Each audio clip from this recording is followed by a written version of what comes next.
스크류 테이프의 편지. C.S. 루이스 지음. 김선형 옮김. 지은이 C.S. 루이스는 1898년에 아일랜드 벨파스트 출생입니다. 1925년부터 1954년까지 옥스퍼드의 모들린 칼리지에서 강의하다가 1954년 캠브리지의 모들린 칼리지 교수로 부임하여 중세 및 르네상스 문학을 가르쳤습니다. 기독교 집안에서 태어났으나 신앙을 버리고 완고한 무신론자가 되었던 루이스는 1929년 회심한 후 친밀하고도 논리적인 변증과 명료하고 문학적인 문체로 뛰어난 저작들을 남겼습니다. 1963년에 작고하였습니다. 믿음이란 한 알의 밀알이 땅에 떨어져 죽음으로 많은 열매를 맺음과 같이 진리의 열매를 위하여 스스로 죽는 것을 뜻합니다. 눈으로 볼 수는 없으나 영원히 살아있는 진리와 목숨을 맞바꾸는 자들을 우리는 믿는 이라고 부릅니다. 믿음의 글들은 평생 혹은 가장 귀한 순간에 진리를 위하여 죽거나 죽기를 결단하는 참 믿는 이들을 위한 참 믿음의 글들입니다. 성경 말씀에 승복하지 않는 악마를 퇴치하려면 비웃고 업신여기는 것이 상책이다. 악마는 경멸을 참지 못하기 때문이다. 마르틴 루터. 오만한 영 악마는 놀림감이 되는 것을 참지 못한다. 토머스 모어. 이 책의 구성은 서문과 스크류 테이프가 보내는 31통의 편지로 되어 있습니다. 서문. 지금 제가 여러분 앞에 공개하고자 하는 편지들을 어떻게 손에 넣게 되었는지는 굳이 설명하지 않겠습니다. 악마에 대해 생각할 때 우리 인류가 빠지기 쉬운 두 가지 오류가 있습니다. 그 내용은 서로 정반대이지만 심각하기는 마찬가지인 오류들이지요. 하나는 악마의 존재를 믿지 않는 것입니다. 또 다른 하나는 악마를 믿되 불건전한 관심을 지나치게 많이 쏟는 것입니다. 악마들은 이 두 가지 오류를 똑같이 기뻐하며 유물론자와 마술사를 가리지 않고 열렬히 환영합니다. 제가 이 책에 사용한 것과 같은 필사본들은 간단한 요령만 터득하면 누구나 쉽게 구할 수 있는 것들입니다. 그러나 심성이 약하거나 쉽사리 흥분하는 사람들은 잘못된 용도로 쓰기 쉬우므로 제게서 요령을 배울 생각은 아예 마십시오. 이 편지들을 읽는 여러분은 악마가 거짓말쟁이라는 점을 기억할 필요가 있습니다. 스크류 테이프가 하는 말 중에는 심지어 그 자신의 관점에서 볼 때조차 사실로 받아들여서는 안 될 것들이 많습니다. 이 편지들에 나오는 인물들의 신분을 밝힐 생각은 애초부터 없었습니다만 스파이크 목사나 환자의 어머니 같은 사람들이 전적으로 공정하게 그려졌다고 보기는 아주 어렵습니다.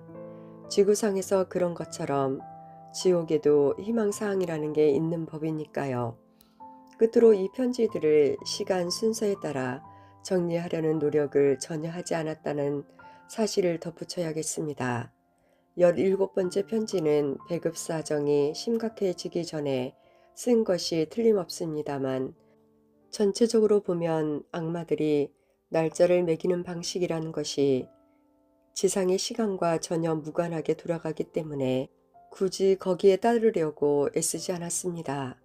유럽 대륙의 전쟁사 같은 문제는 어쩌다가 한 인간의 영적 상태에 큰 영향을 끼치지 않는 한 스크류 테이프의 관심을 전혀 끌지 못하는 것이 분명합니다.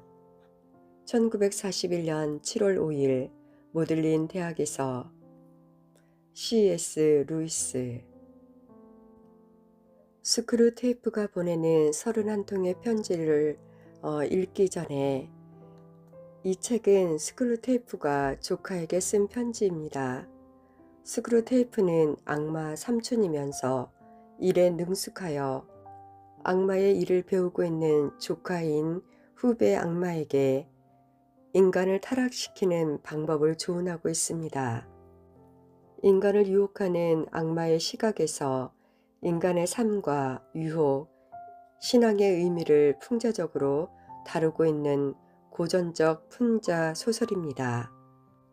이 책의 등장인물 중에서 하나님을 원수로 표현하고 있으며 또한 성도와 지옥으로 끌고 갈 대상들, 모든 사람들을 환자로 표현하고 있습니다. 저는 독자들과 함께 한 통씩 편지를 읽으면서 깨닫게 되었거나 내 삶에 일어났던 일들을 나누고자 합니다. 사단이 우리의 삶 속에 얼마나 깊숙이 들어와 내 삶에 관여하고 있는지를 보게 될 것입니다. 자, 오늘은 첫 번째 편지를 읽어보겠습니다. 스크류테이프가 보내는 31통의 편지. 하나, 사랑하는 웜우드에게 내가 요즘 맡은 환자의 책 읽기를 지도하는 한편 유물론자 친구와 자주 만나도록 신경 쓰고 있다는 이야기 잘 들었다. 하지만 좀 순진한 생각을 하고 있는 건 아니냐? 내 말을 듣자니 넌 논증으로 환자를 원수의 소나기에서 보호할 수 있다고 믿는 것 같구나. 몇 세기 전이었다면 그것도 좋은 방법이었겠지. 그 시절에 살던 사람들은 어떤 것이 입증될 경우와 그렇지 않은 경우를 아주 잘 알아보았을 뿐 아니라 일단 옳다고 입증되기만 하면 진짜라고 믿어 버렸으니까. 그 당시 사람들은 지금처럼 생각과 행동이 따로 놀지 않았기 때문에 일련의 추론 과정을 거쳐 얻은 결론에 따라 생활 방식을 바꿀 준비가 되어 있었다. 그런데 우리 악마들이 주간지를 비롯한 다양한 무기를 사용해서 상황을 역전시켰지. 그 덕분에 내가 맡은 환자만 해도 어려서부터 수십 가지의 상충되는 철학들이 한꺼번에 머릿속에서 난장판을 벌이는데 익숙해져 있는 게야. 그래서 어떤 교리를 보아도 참이냐 거짓이냐를 먼저 따지기보다는 학문적이냐 실용적이냐 캐캐 묵은 것이냐 새로운 것이냐 인습적인 것이냐 과감한 것이냐를 따지게 되어 있지. 그러니까 환자를 교회에서 멀리 떼어놓기에 가장 좋은 협력자는 논증이 아니라 전문 용어란 말이다. 유물론을 진리로 믿게 만들려고 쓸데없이 시간을 낭비하지 말거라. 그보다는 유물론이야말로 힘차고 단호하면서도 용맹스러운 미래의 철학이라고 믿게 만들어야 해. 내 환자는 그런데 더 신경을 많이 쓰는 족속이니까. 그렇지 않고 논증을 동원할 경우 우리의 투쟁 전체가 오히려 원수의 확고한 기반이 되어 버린다는 문제가 발생한다. 원수도 논리에 강하다는 것을 잊지 말거라. 반면에 내가 지금 공부하는 것 같은 아주 실용적인 선전의 영역에서는 저 아래 계신 우리 아버지보다 한참 하수라는 사실이 수세기에 걸쳐 밝혀졌다. 아무튼 논증이라는 행위는 잠자고 있는 환자의 이성을 흔들어 깨우는 거나 다름없는 짓이야. 일단 이성이 깨어난 후에 무슨 일이 일어날지 누가 장담할 수 있겠느냐. 그때그때 드는 생각들이야 어떻게든 그 흐름을 비틀어서 우리에게 유리하게 끌어올 수 있지만 뇌 환자는 그런 사고의 과정을 통해 찰나적인 감각적 경험의 흐름에서 눈을 돌려 보편적인 주제에 관심을 기울이는 치명적인 버릇을 들이게 될 게다. 그러니 너는 무슨 일이 있어도 그의 시선을 감각적 경험의 흐름에 붙들어 두어야 해. 그것이야말로 실제의 삶이라고 믿도록 가르치되 실제가 무슨 뜻인지는 절대 묻지 못하게 하거라. 내 환자는 너처럼 순전한 영적 존재가 아니라는 점을 기억해야 한다. 너는 한 번도 인간이 되어본 적이 없으니 인간이라는 존재가 범속한 것에 압력에 얼마나 속수무책으로 끌려다니는지 실감하기 힘들 게다. 언젠간 내가 맡았던 환자는 골수 무신론자였는데 대형 박물관에서 책 읽기를 즐겼지. 그런데 하루는 책을 읽고 있던 환자의 생각이 영 잘못된 방향으로 흘러가는 꼴이 보이더구나. 아차 하는 사이에 원수가 내 환자 곁에 바짝 달라붙었던 게야. 미처 정신을 차릴 새도 없이 20년 동안이나 공들여 쌓아온 탑이 통째로 흔들리기 시작했다. 그때 이성을 잃고 논중으로 방어하려 들었다면 난 아마 완전히 끝장나고 말았을걸. 하지만 내가 그런 바보짓을 할 리가 없지. 나는 그 즉시 내가 제일 만만하게 쥐고 흔들 수 있는 부분을 건드리면서 점심을 좀 먹어야 할 때가 아니냐고 일러주었다. 보아하니 원수가 즉시 반격에 나서서 이 문제는 점심보다 훨씬 더 중요하다고 말하는 것 같더구나. 중요하고 말고 사실 이건 오전이 다 끝나가는 짜투리 시간에 생각하기엔 너무나도 중요한 문제야. 라고 내가 맞장구 치자 환자의 안색이 눈에 띄게 밝아진 걸 보면 말이야. 이때를 놓칠세라. 점심 먹고 와서 개운한 머리로 다시 생각하자고 얼른 덧붙이니까 벌써 저만치 문 쪽으로 걸어가더라. 환자가 거리로 나섰을 때쯤에는 이미 전세가 내 쪽으로 확연히 기울어져 있었다.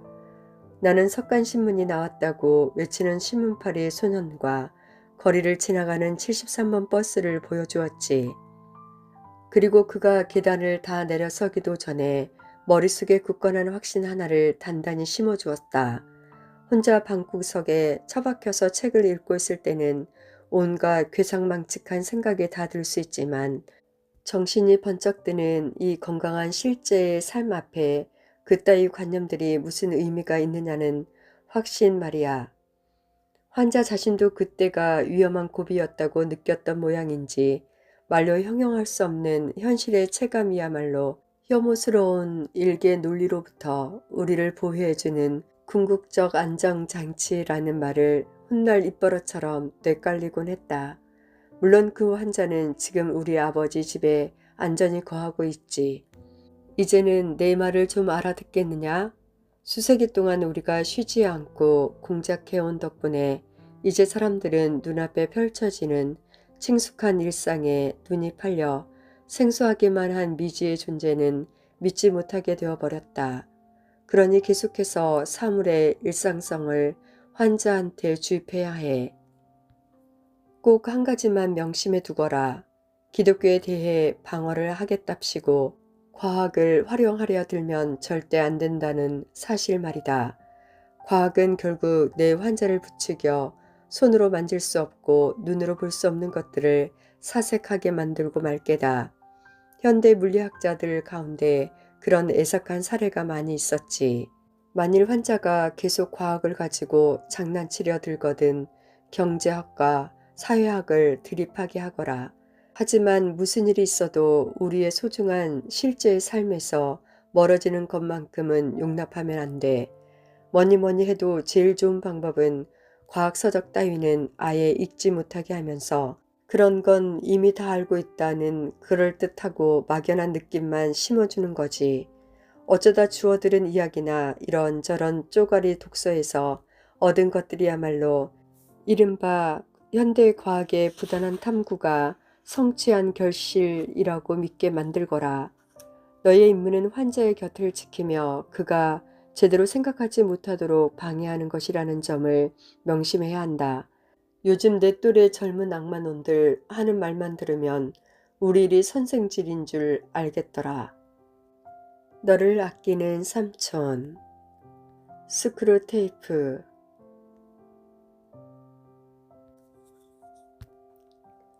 첫 번째 편지를 읽고 나서 얼마 전 일이 생각났습니다. 토요일 날 오전 드라마를 3시간 동안 보았던 그러한 일이 있었습니다. 내 마음과 시간을 빼앗아 버린 사건이었습니다. 오후에 스케줄로 인하여서 토요일 오전, 이 오전만큼은 반드시 쉬어야겠다고 생각하고 그렇게 다짐을 했던 날이었습니다. 저는 휴대폰을 들었고 그 안에 유튜브를 보게 되었습니다. 우연히 한 드라마를 보게 되었는데 그 드라마에 제 마음과 시선을 완전히 빼앗기게 되었습니다. 그래서 무려 3시간 동안 드라마를 보게 되었고, 아, 이렇게 이 많은 시간을 보내다니 하면서 후회했던 일이 생각났습니다. 손가락 한번 터치하는 것, 사소한 일상 속에서 사단은 나를 무기력하게 만들고 있다는 것을 보게 되었습니다. 내가 보는 것, 듣는 것, 생각하는 것에서 우는 사자처럼 삼킬 자를 두루 찾아다닌다는 성경 구절이 생각났습니다. 또 하나는 책 내용 중에서 환자를 교회에서 멀리 떼어놓기에 가장 좋은 협력자는 논증이 아니라 전문 용어란 말이다라는 이 말입니다.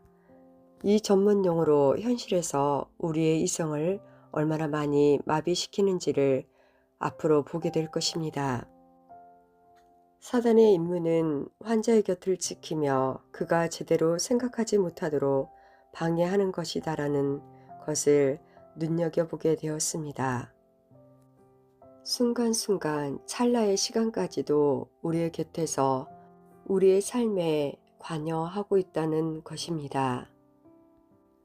독자 여러분도 이 책을 읽으면서 이와 같은 일들이 있다면 댓글로 남겨주시기를 바랍니다.